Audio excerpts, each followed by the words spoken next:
Hey everybody, welcome to the Notes by Goats podcast. I'm Steve. I'm Brandon. What's going on, dude? Dude, not a whole lot.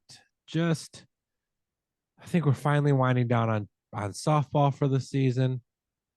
We're ramping up for comedy. Ramping up for comedy, guys. We had our first, I think it's our first, right? It was our first one. We talked to Danny. Yeah, absolutely. Yeah, we talked to Danny. Oh man, she headlined.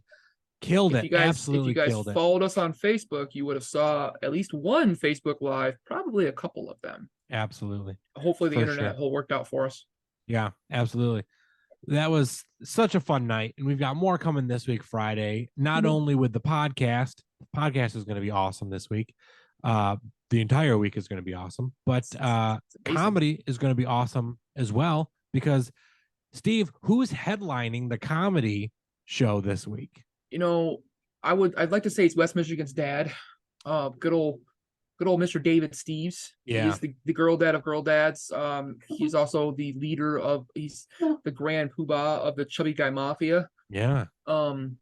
He's the godfather of the Chubby Guy Mafia. So I love it. He's something we all strive to be in some way, shape, or form. Absolutely. And he had an amazing podcast with us last Friday. It was almost one of our longest podcasts ever. We talked about Woodstock 99. Yeah, and we did. His amazing stories that came out of that festival because he was actually there. Yeah. I think he had flashbacks at some point throughout that podcast. It sounded like it. Hopefully he's hydrated and ready to go because we need him for this Friday because he's going to headline and just absolutely slay in Wayland.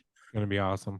If you guys haven't ever heard David Steves do live comedy, he is a phenomenally funny man and he does so many awesome things on stage, off stage, and you will have a great night. The best part about this whole thing, it's free. Absolutely. As we mentioned last week, and we'll probably mention this again, bring a freaking chair. Just bring a chair with you. And order your food beforehand because the restaurants around here, you can order to go. You can go walk up and grab your food, or you can go hang out and check out my wife because she's going to be slinging some weenies. She'll have weenies. They should check out your hot dog cart, not necessarily check out your wife. Hey, she's a smoke show. I got this. There you go. All right. But she's going to be selling some hot dogs, slinging some weenies, chips, everything you need. I mean, she'll take good care of you. Go hang out with her. I mean, you can help the podcast, help comedy, and you get to eat a hot dog outside. The only thing we don't sell is beer. Great thing about this area that we're going to be in is you can drink beer in the middle of a city. Okay, and I say city in quotes. In the middle of the road. In the middle of the road. Have some beer. Yeah. I mean, do your thing. Nobody's going to say nothing about you. The cops don't care until you drive away. I cannot drink a beer in the middle of the road right now. No, you made a choice. I did make a choice. I'll drink 2 for you. We're good. I appreciate it. So I'll drink the whole amount of pop. But the other, I can't do that, so we're good. So the other thing about this is it is 2 days from my birthday. Look at that, Steve. I turned 39 in 2 whole days. So we're going to be celebrating a lot of stuff. I don't think we're doing hot dogs on my birthday. I think the wife might be doing something in the afternoon, but I was going to say, if you're having hot dogs for your your birthday, you should probably will end up going out because I don't think we're going to have kids that weekend. Fingers crossed because they'll be that week because they'll be at camp. Okay. Fingers crossed that one's really trying hard not to screw this up for me. But I think we'll end up going out and doing something because it's my last day of working until like July 5th because of vacation and whatnot. Yeah. And we're not going to probably buy a lot of food that week because we don't want to have food just hanging out of the house for 10 days while we're gone. Yep. Oh, absolutely. How that goes. You like get to vacation and you're like, I don't want to do this anymore. I don't want to cook. So that'll be interesting, but we've got that coming up. I can't wait. And then Friday's podcast is going to be just so much fun. And my dog sucks.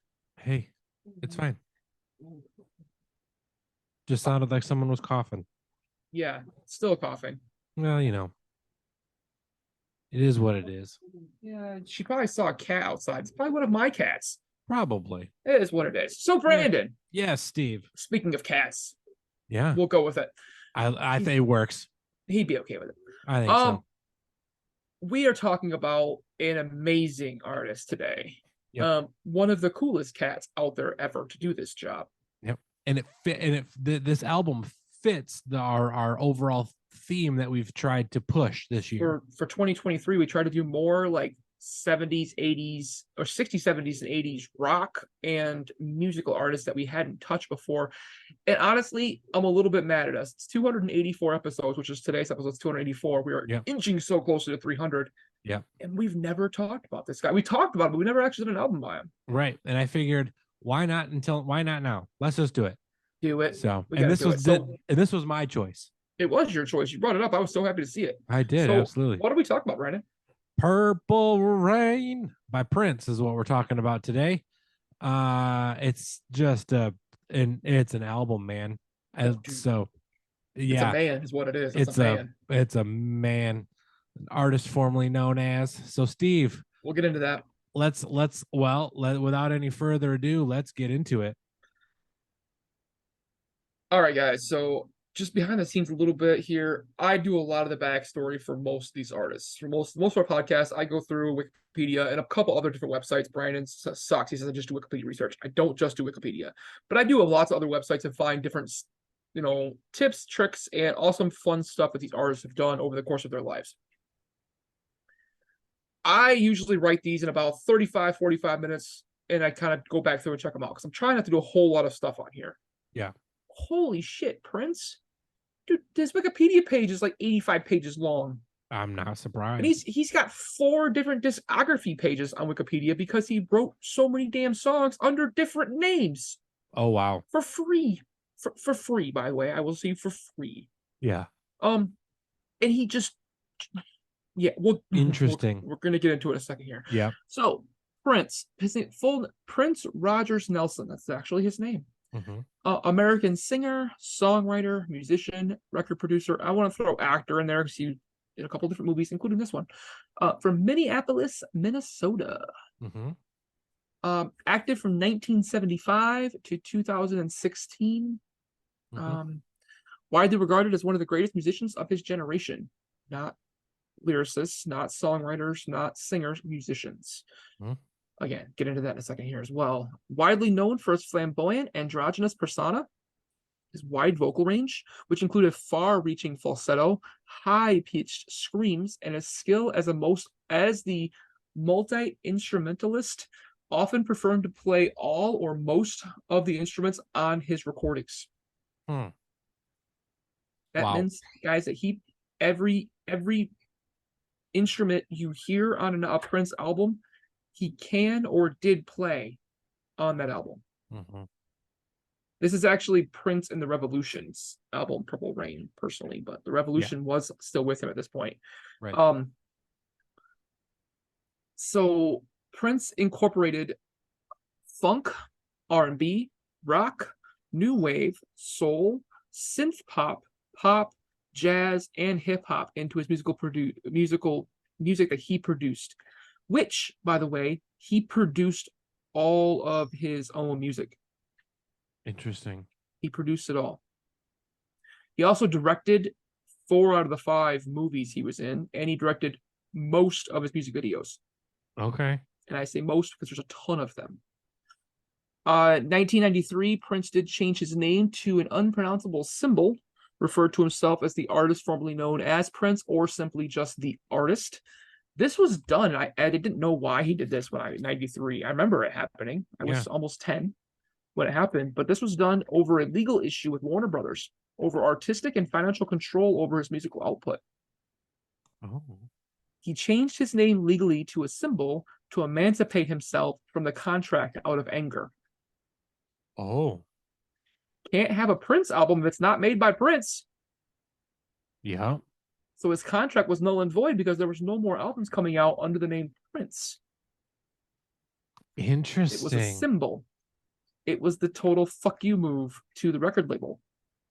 Yeah. And he said, you know what? Okay, I got a label for this many albums under the name Prince. Fuck you, I'm not called by that anymore. That person's dead. Yep. And now my contract's over. Haha. Yeah. He actually got into a lot of piss fights and shit. He got into a lot of fights over his music and copyright issues. He actually did sue YouTube at one point because they were using some of his music and videos. Like they were allowing people to use his music to dub over some videos that they were using. Kind of like how you do in TikTok now. Well, yeah. Prince would have hated TikTok. Yeah. He actually came out in 2012 and said that the musical age is dead and music is dead because no one's ever going to make money off of digital recordings. I kind of wish he would have saw like what his catalog is making on digital recordings. It's a lot. Yeah. But I get it. His point is if you put something out digitally, it can be produced and manipulated in different ways. And he's kind of forefront of that. We talked about that with Dan Deaver a little while ago about how you lose control once you put it out there like that. Now he did actually revert back to the name Prince in 2000 after signing with Arista Records in 1998. So he signed a new contract with Arista Records, and then in the year 2000 he changed his name back to Prince because the line, like I said, his contract had ended with Warner Brothers, so he could. Yeah. Fuck you. Now I'm Prince again. All right. Used to not be this guy. Now I am. He released 42 albums. Oh my. Including the original Batman soundtrack. Oh. Did you know that was Prince? No. The 1989 Batman movie? Was the soundtrack was produced and recorded by Prince. I did not know that. Yeah. I saw that and I was like, Batman? What? Check it out. Yeah, it's the first Tim Burton Batman movie. He had 5 live albums, 9 compilation albums, and 152 music videos. Oh my. And 5 films, actually, as well. He sold over 150 million albums worldwide. It is actually reported that he has several fully completed and produced albums that are in his vault at Paisley Park. So he has several, and they say more than 20 albums that are completely ready to release. No, he's already put his final signature on it. They couldn't go out, but they're not putting it out. They have put out, I think, 3 since he's passed away. Okay. But there's so much more, and over 50 finished music videos in the vault that are done. Oh my. It's estimated that he's written anywhere from 500 to 1,000 songs, many of them under pseudonyms, including he did write and record Nothing Compares to You, but it didn't bake off until Sinead O'Connor took it over and did her own thing. Okay. The Prince song. Also, the song Manic Monday by the Bangles. Prince wrote that. Really? He wrote that under the name Christopher. His pseudonym Christopher, and gave it to the Bangles for free. He did this a lot for a lot of different artists. He wrote songs under pseudonyms and then just gave the music away because he felt like he was helping copyright by giving stuff away, because it was kind of making his own music stronger by saying, okay, well, if he wanted to pull, he could say, I wrote. Yeah. But yeah, they don't know exactly how many songs he wrote because they only know a few of his pseudonyms. There's like 4 or 5 they actually do know for certain are him. Yeah. There's a bunch they can't tell if they're him or not. Interesting. But he wrote songs for Celine Dion. He wrote songs for Paula Abdul. He wrote songs for lots of different people. Interesting. Now awards, he has 1 Oscar, 1 Golden Globe, 41 Grammy nominations. He did win 10 times, including 3 Hall of Fame inductions. It's Rock and Roll Hall of Fame in 2004, Billboard Icon Award, the Grammy President's Merit Award, UK Hall of Fame in 2006, R&B Hall of Fame in 2016, inducted twice into the Black Music Entertainment Walk of Fame in 2022. And then sadly, we did mention this, he did pass away April 21st, 2016. An accidental fentanyl overdose at his home in Paisley Park, Minnesota. How many Spotify listeners do you think Prince is pulling? Oh my. It's in millions. Well, yeah. I'm gonna go 8.5. It's not bad. 11.1. Okay.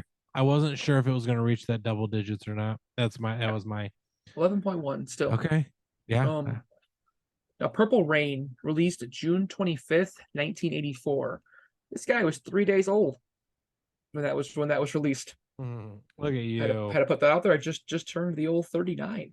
Yeah. Or I will be turning to 39. Nope, I actually had. No, I will in 2 days. I mentioned that already. Yeah, I'll be turning 39. But yeah, so this album is almost 40 years old next year. Yeah. It's 9 tracks, 44 minutes long. It's the 6th studio album. Served as a soundtrack for the 1984 film of the same name. The lead music video, or the music video for the lead single, "When Doves Cry," was the lead single on this album, actually. Sparked controversy over record executives who thought that it's visually too sexually explicit for TV. I've watched this video. Yep, it does kind of float the line a little bit. Sure. But it's no WAP. Well. Shit, it's no Sir Mix-a-Lot. Yeah. Now, there's one other thing here that he's got to put his claim on here. The lyrics, actually, for one of the songs, "Darling Nikki," drew criticism from good old Tipper Gore. Remember her? Al Gore's wife. Yeah. And her group, the Parents Music Resource Center, which actually helped contribute to the parental advisory label that you can find on any of those albums we all love to listen to. Yeah, that was Tipper Gore. Yeah. You know, instead of worrying about the economy or anything else, they had to worry about music and video games. Right. We do a podcast on Tipper Gore one of these days and how this all actually came to be. Maybe if we don't do it, I'll talk to Navarra about doing it. Holy crap. Yeah. She was a word I can't say. I probably shouldn't say. I can't say that one. I've said it before. She sucked. Yeah. And still does. And she's married to Al Gore. He did invent the internet, so we got to give him that. But holy cow. And his wife's probably pissed off about that deal too. Right. You know. Poor Al Gore. Poor Al Gore. He invented the internet and lost a W. Yeah. And he had to hang out with Bill for like 8 years. Yeah, he did. The most straight-laced dude. It's like Mike Pence hanging out with Trump. Yeah. Except Mike Pence hasn't really invented anything, and he calls his wife mother. Ugh. Ooh. Well, yeah. Yeah. Vice presidents are fucking weird, man. All of them. We haven't got a cool one in a while. Not a while. I mean, even this one is a little off. Everybody thought Biden was cool when he was Obama, but he was just like cool by like association. Yeah. Yeah. He was okay to be like that like uncle, like nobody wanted to talk about it. He was the popular kid's good friend that's just like, hey, can my little brother just like tag along? That's how it was. He was the old guy at the party. He's like, hello, fellow kids. Yeah. What's up, bro? Yes, that's definitely Biden. And then this new one we have right now. I mean, nobody's seen her in like ever, so it doesn't matter. Right. She doesn't exist anymore. No, doesn't matter. And my wife named a cat after her, so it kind of works out. Really? Yeah. Harris. Oh, really? Yeah, it's her. Yeah, the cat's actually name is Harris. Nice. and she sucks too. But I see her every day, and she still sucks. Yeah, you should get another cat. Name it Doug. Doug. Yeah. The first gentleman. Yeah, exactly. I love it. Yeah. We have another Doug in our lives. I don't think he'd appreciate being named for a cat or a cat named for him. Yeah. All right, now let's get back into the album here. We talked about Tipper Gore and Al Gore and Mike Pence way too freaking long. That was a bad segue, man. That was a long segue. It was a long segue. We definitely there. I lost my place. So Tipper Gore sucks, and so we spent this album now spent a total of 24 consecutive weeks at #1 on Billboard. It was his first #1 album. Wow. You can imagine. It's a 6th album, but he had about, I think he had 6 altogether #1s total on the Billboard chart. It did spend 122 total weeks on the chart. It went 13 times platinum, selling over 25 million copies worldwide. Wow. Inducted in the Grammy Hall of Fame and the Library of Congress National Recording Registry. It did win the Grammys for Best Rock Performance and Best Score Soundtrack for Visual Media. So one Best Soundtrack for a movie. Okay. It did also win, as we mentioned before, the best song at the Oscars. Okay. And it won a Golden Globe as well. Almost done here. The last 3 songs on the album, I don't know if you realize this, they were recorded live. August 3rd, 1983 at a club in Minneapolis called First Avenue. Oh, I didn't know that. They recorded live, and then Prince overdubbed and edited them later on. but it was the first time that Prince ever included live recordings on his albums. If you kind of listen to Purple Rain again, you can kind of hear it's not like fully studio. It sounds like it's performed live. Yeah. I just thought it was because it was awesome and it was Prince, but no, it was actually recorded live. Interesting. And then a little bit about Purple Rain before we get into the singles here. Purple Rain was actually intended to be a country duet with Stevie Nicks, of all people. Really? Mm-hmm. Interesting. Prince contacted Stevie Nicks, and she was down to work with him because who wouldn't want to work with him? Well, right. And he came out a little bit strong. Sure. Apparently, he did that a lot. He sent Stevie Nicks a 10-minute instrumental track that was Purple Rain, and asked her to write lyrics for it. And she listened to the track and was just like, "No, I can't do it. It's too much." She became super overwhelmed because what she was being asked to do was not what could happen. So he ended up actually working with the Revolution on it, and he said, "I just want to try something out." And they played it once, kind of liked it, and then they played it a couple more times. The guitar player kind of took the guitar track and really worked a little bit more into that rock vibe. Yeah. And then apparently they played it straight on, back to back to back to back, over like 6 to 8 hours, and nailed down the composition and the lyrical cadence of how it was going to work. Well, just like, this is the last track they were going to play. They were kind of practicing. They're like, "We're going to play this one." They played it for 8 more hours. Wow. To figure it out. And they figured it out. It worked out really well. Now, the Revolution is Prince's backing band. He did end up breaking up with them and leaving the Revolution kind of behind. But on this 9-track album, they only actually appear on 5 of the tracks. Let's Go Crazy, Computer Blue, I Would Die For You, Baby I'm a Star, and Purple Rain. The other 4, including When Doves Cry, were all Prince. Okay. He wrote, recorded, and produced them all himself. Every instrument on every other one of those albums, tracks, is all Prince. Okay. So, just getting into the singles here. The singles, we have When Doves Cry, Yep, Let's Go Crazy, Purple Rain, I Would Die For You, Take Me With You was the 5th single. Oh. Just interesting here. So, I've been talking forever. We made fun of Tipper Gore, Al Gore, Mike Pence, and Kamala Harris. Yeah. Of all people.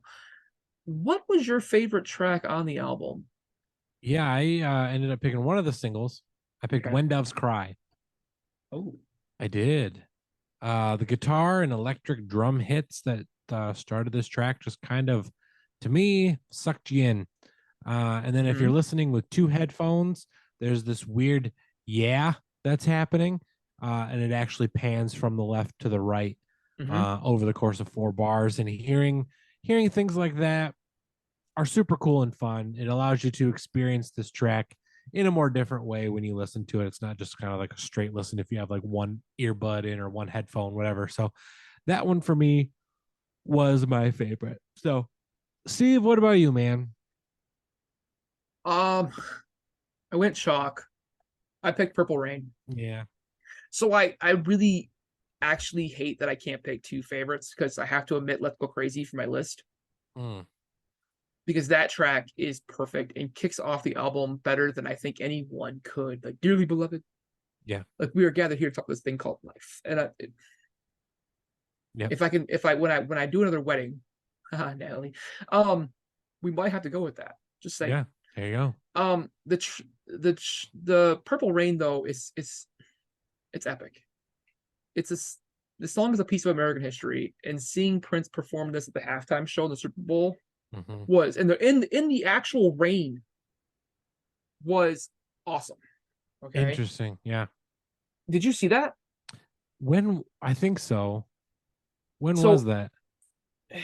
2012, 2014. Okay. So the best part about that whole thing was he comes out with a screen. Like, he comes out in a screen with his guitar, with his the cymbal guitar, like a penis, right? And it comes out from his and it's just, yeah. It's amazing. But then it starts to freaking rain, and dude, it's so good. You have to go back and watch that one. It's probably in the top 5 of Super Bowl halftime shows all time. Yeah. But I have seen so many people cover this, and I've requested whenever we venture ourselves into a piano bar, because it's a fun song to see them do. Plus, it's not one they do very often, and it's like, who the hell requested this and paid us like $10 to do it, because they're gonna do it at that point. Right.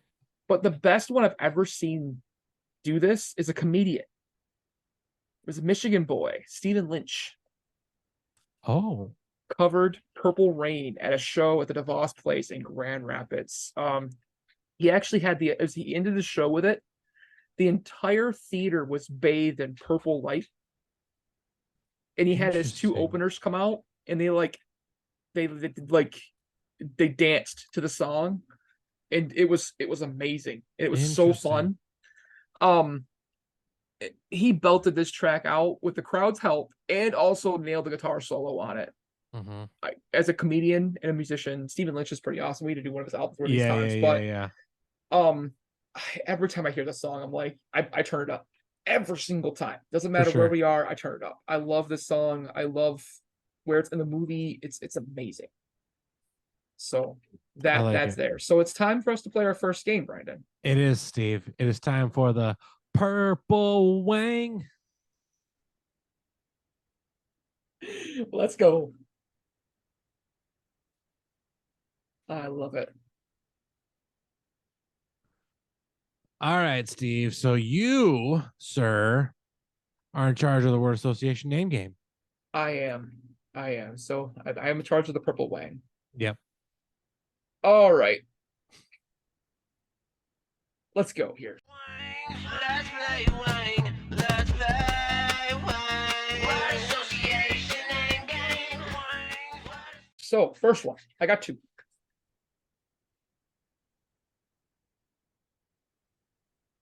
We definitely are not these. The beautiful ones. 100%. Yeah. With face for podcasting. Yep, for sure. All right.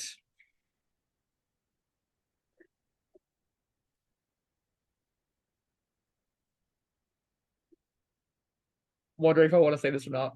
Do it. Let's settle down, adopt 3 kids, buy a house and a dog. I would die for you. Nope. Let's go crazy. 100%. Let's go crazy. Yeah. And at this point, we bought 2 houses. Yeah. Not another dog, though. This one I have currently sucks. You want to know something funny? What? We have a 4th cat. How'd you get a 4th cat? Well, my wife spent $125 and said, "Hey, we're getting a cat." She spent money on a cat? You don't buy cats. That's what she did. Is it a hyperallergenic cat? I don't know what it is. She's nice, though. Things away for free. She's nice. Is it a kitten? Yeah, she's 12 weeks old. She's a black kitten. Fits the color scheme of the rest of our cats. Spent $125 on a black cat? Yeah.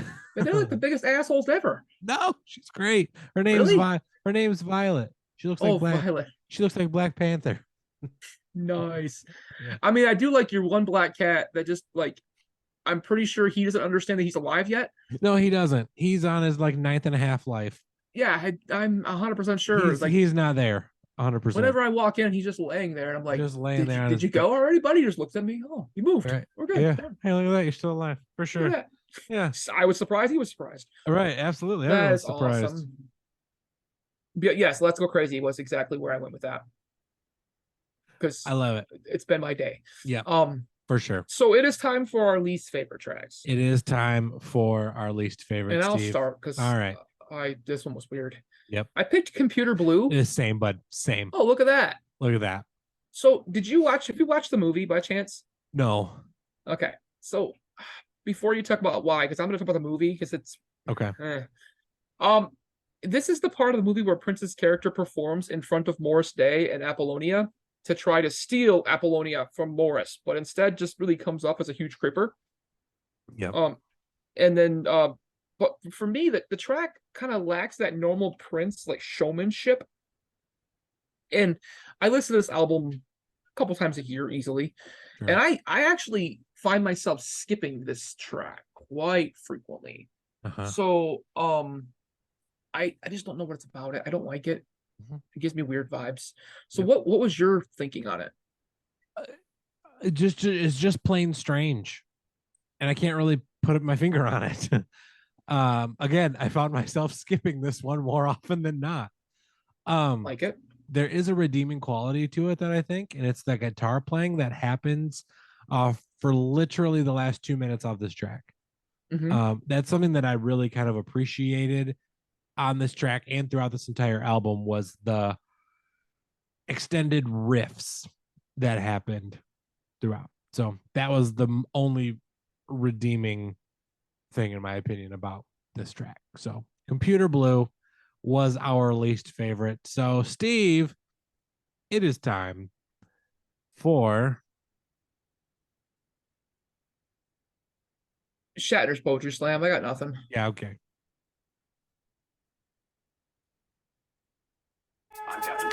Ladies and gentlemen, ladies and gentlemen, this is Shatner's Poetry Slam. Alrighty. All right. Mm. All right. All right. So, Steve, I'm in charge of the Shatner's Poetry Slam. And if you're new to the podcast, hello. This game, Shatner's Poetry Slam, is I've taken 2 tracks from this album, and I'm going to be reading the lyrics as monotone as I can, having random inflection. And Steve needs to tell me what song. I 100% hope you chose one of these songs to read because it's amazing, and Tipper Gore would definitely approve. Yeah, we'll see. Oh man. Here we go. 1, 2, 3, 4. Hey, look me over. Tell me, do you like what you see? Hey, I ain't got no money, but honey, I'm rich on personality. Hey, check it all out. Baby, I know what it's all about. Baby, I'm a star. Yes, 100%. Nice work. All right. Here is your next one. I can't disguise the pounding of my heart. It beats so strong. It's in your eyes. What can I say? They turn me on. Come on and touch the place in me that's calling out your name. We want each other oh so much. Take me with you. Yes. Nice job. I was so hoping you were going to do Darling Nikki.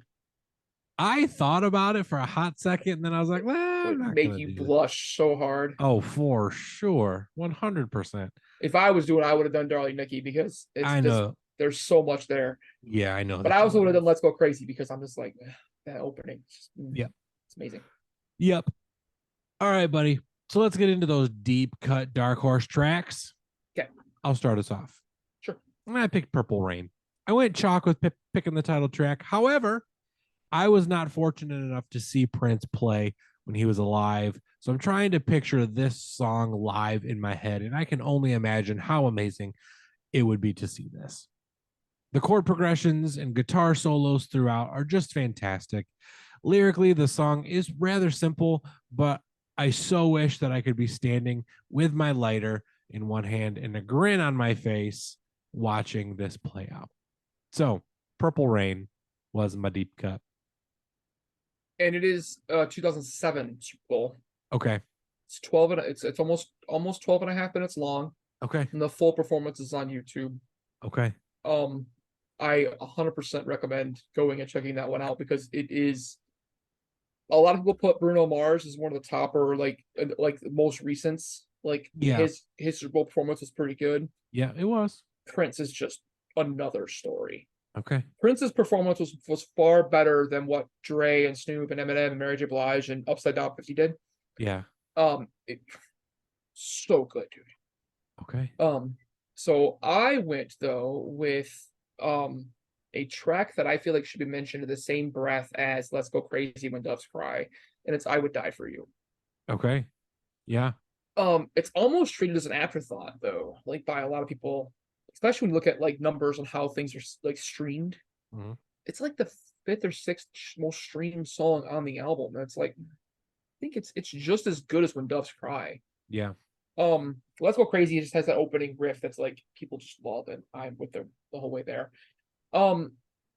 I love the keys on this one, which I can assume is a keytar.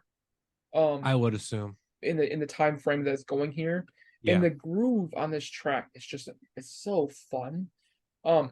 Unlike my least favorite, this track has that showmanship, then that Prince panache in spades. Mm-hmm. It's fun, and either that it's debating on what the song's actually about, professes your love for your significant other or your favorite deity.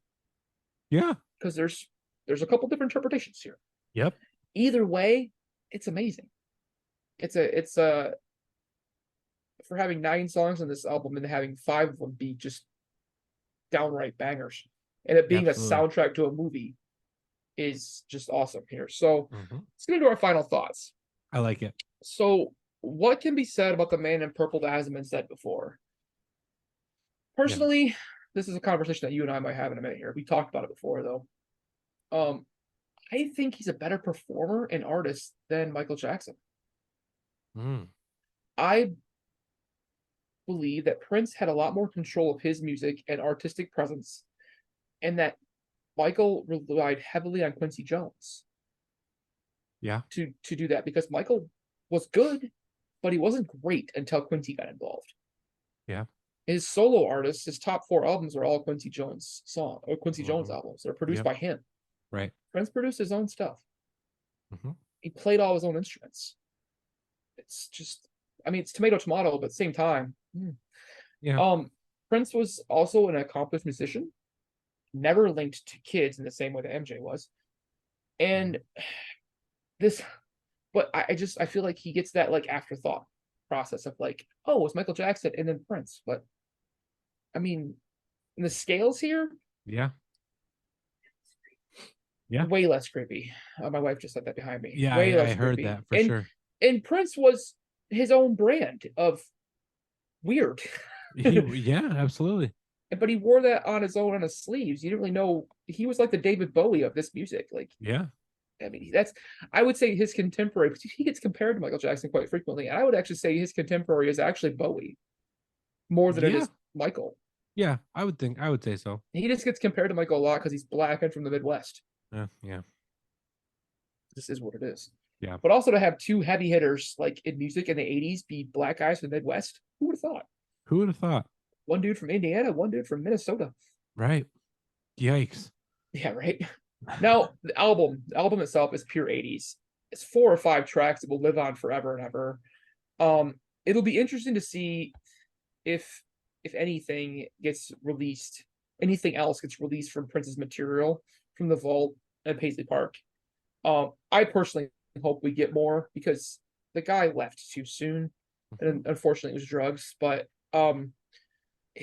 he had so much more to give, and I feel like to see what would have been Prince during the pandemic would have just been a spectacle. Because this guy didn't do anything small. I mean, there's hundreds and thousands of stories about what he's done, like with other artists and like people that like just did things. Yep. It's just if you read any of his biographies, they're just full of outlandish stories by like you never would think it's true, but they're all true. Even the stuff in Chappelle's show is true. The Charlie Murphy stories were 100% true, and Prince said they were 100% true. Yeah.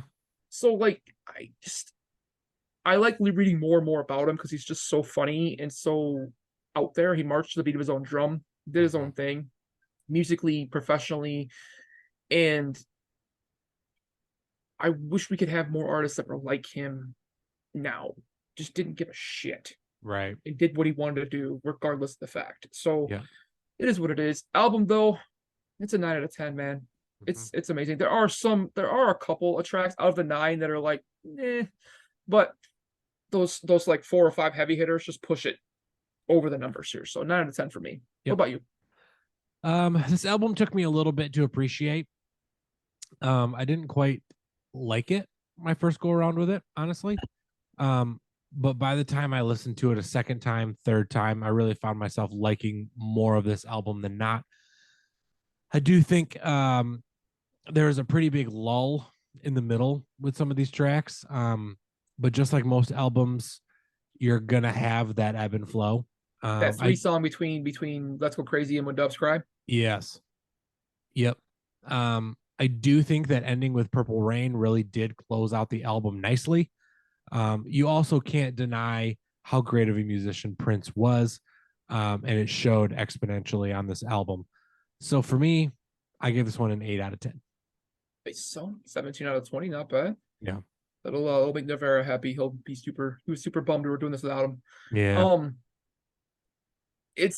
I'm glad we did it though. I'm glad we actually Absolutely. pulled this one out of the vault and went after it because it's something we should do. We should probably do Prince again at some point. He's got other good albums that have been out there. Maybe we'll do a draft at some point with him. Yeah.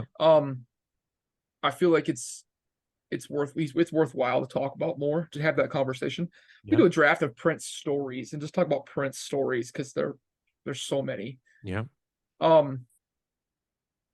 But I don't think we'll ever get an artist like that again. That's just that eclectic or that just weird.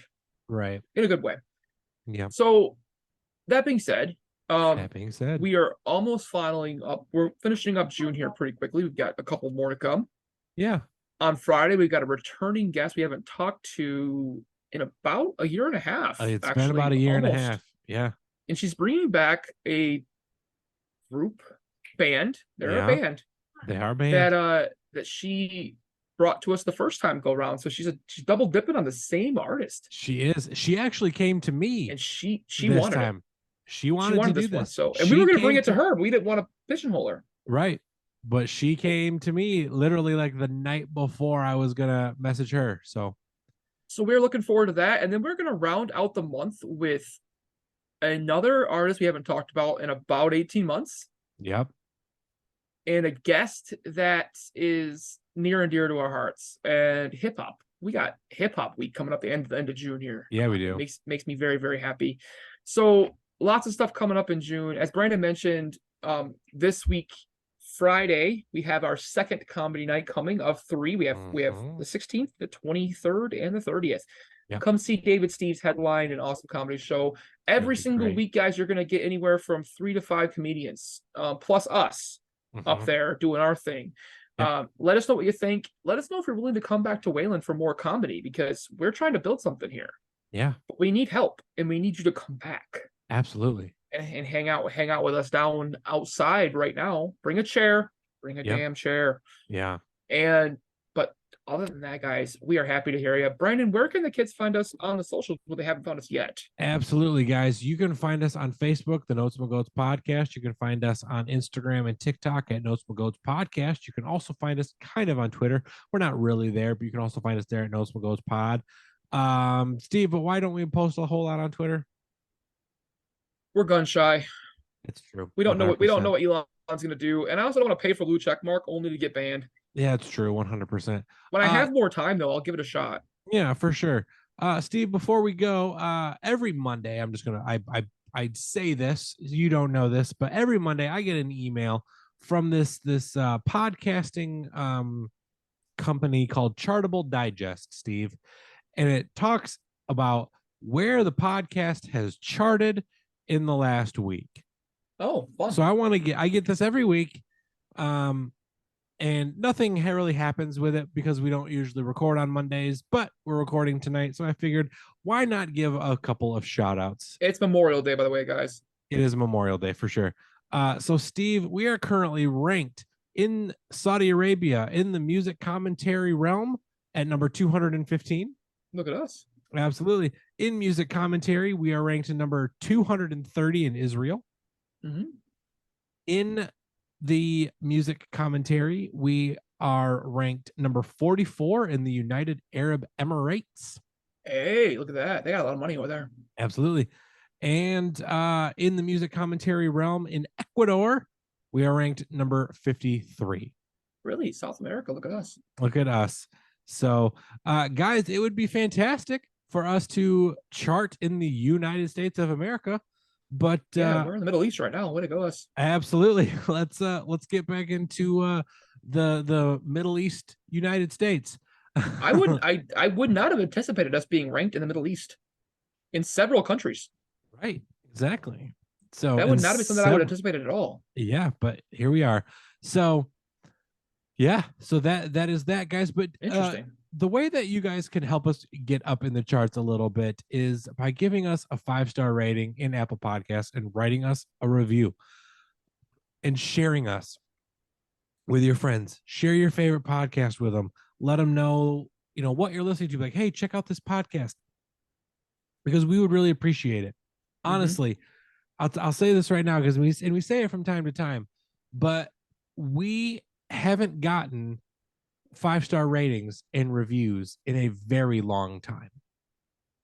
It's been a while. Now, we know that you guys support us. We do know that. However, we see your listens, we see your follows. Absolutely. But it would be nice if you guys just showed us it takes 2 minutes of your time to give us a 5-star rating, write us that review, and that goes so far. So if you have 2 minutes of your time, we'd really appreciate you going over to Apple Podcasts, giving us a 5-star rating, write us a review. We would truly appreciate it, as we really do hope to kind of grow this into the United States charts a little bit. So yeah. So with that, guys, this has been Prince and his album Purple Rain. And you can't say Purple Rain without actually singing it. So that's just, that's kind of how it is. So makes sense. On that note, this has been the Notes Goats podcast. I am Brandon. And I'm Steve. And we'll see you on Friday when we talk about some brothers. Yeah. Notes, my goats. Notes, my